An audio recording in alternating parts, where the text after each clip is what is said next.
اس کو کہتے ہیں جی جلبہ ذکر، جلبہ ذکر۔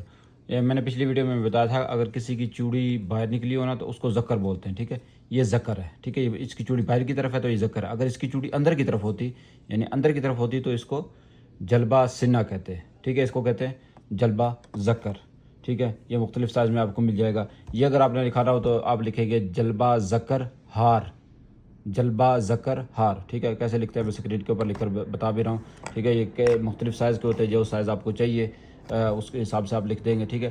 اور اس کو بھی کہتے ہیں جلبہ ذکر، یہ بھی جلبہ ذکر ہے، ٹھیک ہے۔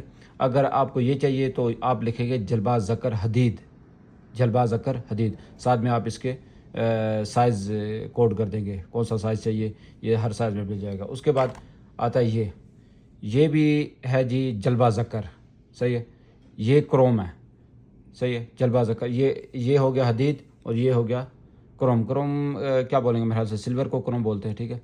تو یہ کروم ہو گیا، یہ بھی جلبہ ذکر ہے۔ یہ اکثر ہم خلات کے پوائنٹ، جب خلات لگانا ہوتا ہے تو ٹائل کے اندر اگر وہ خلات نہ بیٹھ رہا ہو تو اس کے لیے یہ ہم یوز کرتے ہیں، ٹھیک ہے۔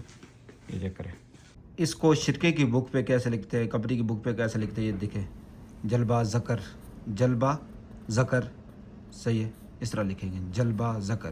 اگر حدید کا چاہیے تو حدید لکھ دیں، اگر جلبہ ذکر ہار چاہیے تو یہ اس طرح ہار لکھ دیں، ٹھیک ہے۔ یہ چیک کریں، ویڈیو اچھی لگا کرے تو لائک کر دیا کریں۔